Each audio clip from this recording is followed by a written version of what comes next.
안녕하세요. 김유정 작가의 수필 5월의 산골짜기 낭독해 드릴게요.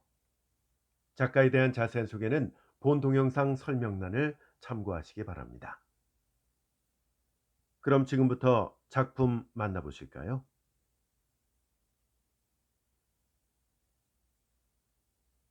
나의 고향은 저 강원도 산골이다.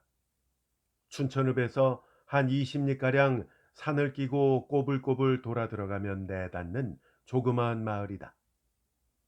앞뒤 좌우에 굵직굵직한 산들이 빽 둘러섰고 그 속에 묻힌 아늑한 마을이다. 그 산에 묻힌 모양이 마치 온푹한 떡시루 같다 해서 동명을 신래라고 부른다. 집이라야 대개 쓰러질 듯한 헌 초가요. 그나마도 50호밖에 못 되는, 말하자면 아주 빈약한 촌락이다. 그러나 산천의 풍경으로 따지면 하나 흠잡을 데 없는 귀여운 전원이다. 산에는 기화 이초로 바닥을 틀었고 여기저기에 쫄쫄거리며 내솟는 약수도 맑고, 그리고 우리의 머리 위에서 골골거리며 까치와 시비를 하는 노란 꾀꼬리도 좋다. 주위가 이렇게 시적이니 많지 그들의 생활도 어디인가 시적이다. 어수룩하고 꾸물꾸물 일만 하는 그들을 대하면 딴 세상 사람을 보는 듯하다. 벽촌이라 교통이 불편하므로 현 사회와 거래가 드물다. 편지도 나달에 한 번씩밖에 안 온다. 그것도 배달부가 자전거로 이 산골짜까지 오기가 괴로워서 도중에 마을 사람이나 만나면 편지 좀 전해달라고 부탁하고는 도로 가기도 한다. 이렇게 도회와 인연이 멀으므로 그 인심도 그리 야박지가 못하다. 물론 극히 궁한 생활이 아닌 것은 아니나, 그러나 그들은 아직 악착한 행동을 모른다. 그 증거로 아직 나의 기억에 상해 사건으로 마을의 소동을 일으킨 적은 없었다. 그들이 모여서 일하는 것을 보아도 퍽 우의적이요, 따라서 유쾌한 노동을 하는 것이다. 5월쯤 되면 농가인은 한창 바쁠 때다. 밭일도 급하거니와 논에 모두 내야 한다. 그보다도 논에 거름을 할 갈이 우선 필요하다. 갈을 꺾는 데는 갈잎이 알맞게 퍼들어졌을 때, 그리고 쇠기 전에 부랴사랴 꺾어 나려야 한다. 이러한 경우에는 일시에 많은 품이 든다. 그들은 열아문씩 한때가 되어 돌려가며 품앗이로 일을 해주는 것이다. 이것은 일의 권태를 잊을 뿐만 아니라 또한 일의 능률까지 오르게 된다. 가을 때가 되면 산골에서는 노유를 막론하고 무슨 명절이나처럼 공연이 기꺼웁다. 왜냐하면 가을꾼을 위해서 막걸리며 고등어, 콩나물, 두부의 입합, 이렇게 별식이 벌어지기 때문이다. 농꾼하면 얼른 앉은 자리에서 밥 몇 그릇씩 치는 탐식가로 정평이 났다. 사실 갈을 꺾을 때 그들이 먹는 식품은 놀라운 것이다.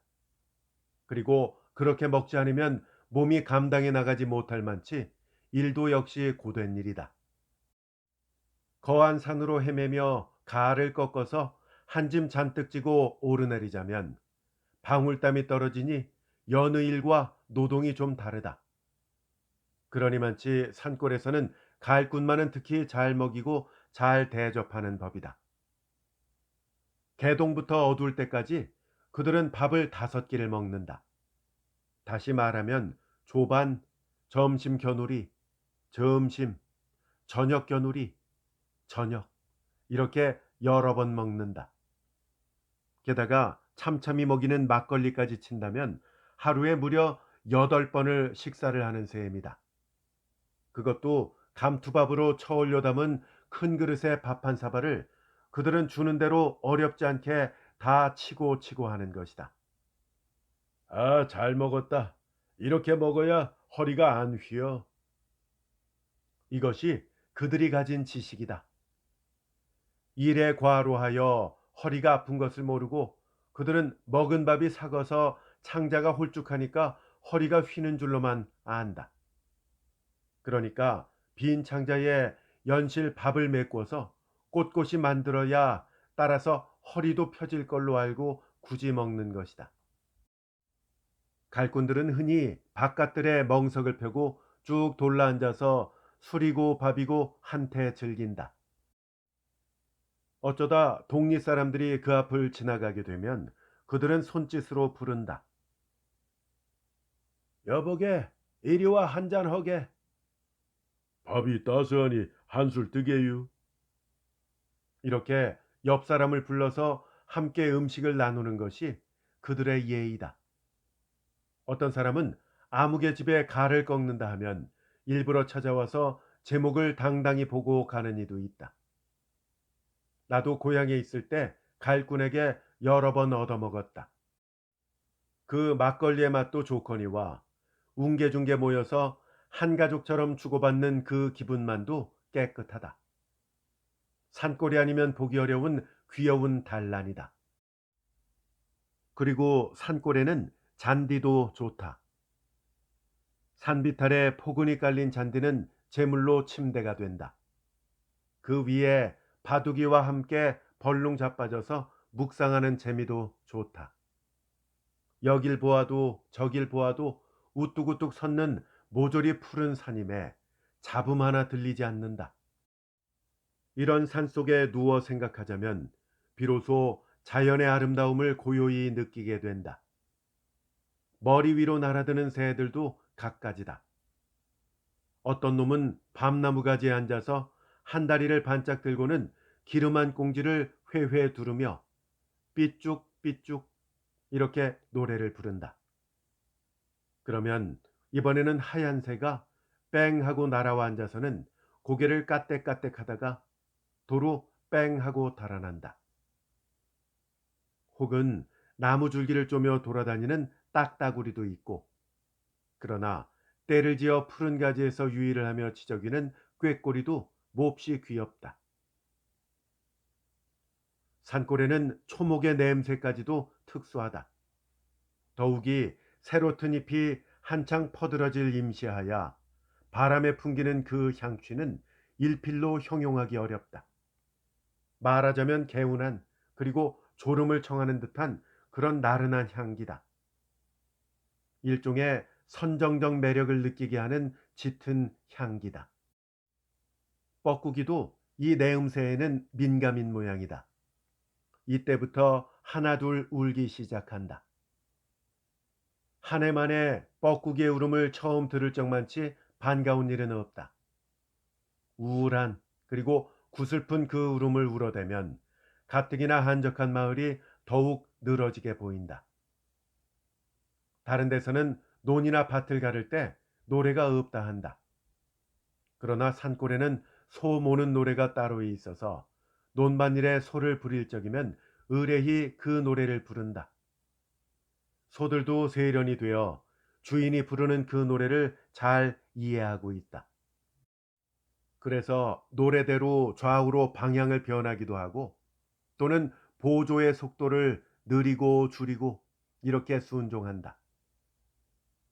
먼 발치에서 소를 몰며 처량히 부르는 그 노래도 좋다. 이것이 모두 산골이 홀로 가질 수 있는 성스러운 음악이다. 산골의 음악으로 치면 물소리도 빼지는 못하리라. 쫄쫄 내솟는 샘물 소리도 좋고 또는 촐랑촐랑 흘러내리는 시내도 좋다. 그러나 세차게 콸콸 쓸려내리는 큰 내를 대하면 정신이 번쩍 난다.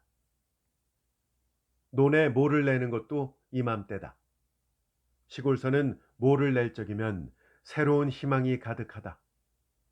그들은 즐거운 노래를 불러가며 가을의 수확까지 연상을 하고 한 포기에 한 포기의 모를 심어 나간다. 농꾼에게 있어서 모는 그야말로 그들의 자식처럼 귀중한 물건이다. 모를 내고 나면 그들은 그것만으로도 한 해의 농사를 다 진 듯 싶다. 아낙네들도 일꾼에게 밥을 해내기에 눈코 뜰 새 없이 바쁘다. 그리고 큰 함지에 쳐담아 이고는 일터에까지 나르지 않으면 안 된다. 아이들은 그 함지 끝에 줄레줄레 따라다니며 묵묵히 제 몫을 요구한다. 그리고 갈 때 전후하야 송아가 한창이다. 바람이라도 세게 불 적이면 시냇면에 송아가루가 노랗게 앵긴다. 아낙네들은 기회를 타서 머리에 수건을 쓰고 산으로 송아를 따라간다. 혹은 나무에서 혹은 나무 아래서 서로 맞붙어 일을 하며 저희도 모를 소리를 몇 마디 짓거리다가는 포복졸도할 듯이 깔깔대고 하는 것이다. 이것이 5월경의 산골의 생활이다. 산 한중턱에 번듯이 누워 마을의 이런 생활을 내려다보면 마치 그림을 보는 듯하다. 물론 이지 없는 무식한 생활이다. 많은 좀 더 유심히 관찰한다면 이지 없는 생활이 아니고는 맛볼 수 없을 만한 그런 순결한 정서를 느끼게 된다. 내가 고향을 떠난 지 한 4년이나 되었다. 그동안 얼마나 산천이 변했는지 모르겠다. 그러나 금쟁이의 화를 아직 입지 않은 곳이니 상전벽해 변은 없으리라. 내내 건재하기 바란다.